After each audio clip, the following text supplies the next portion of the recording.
Hey guys, in this video, I'll show you how to program an RCA universal remote using the two easiest methods, auto code search and manual code entry. Let's begin. Method 1. Auto code search. Step 1. Turn on the device. Step 2.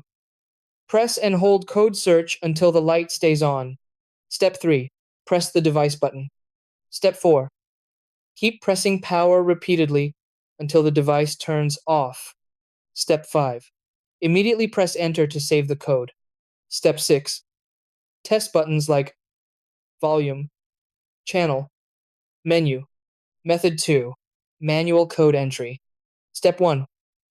Find your RCA remote code from the manual or online list. Step 2. Turn on your device. Step 3.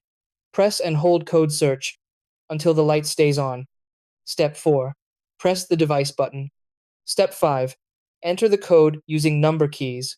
Step 6. Test the remote if not working. Repeat with the next code.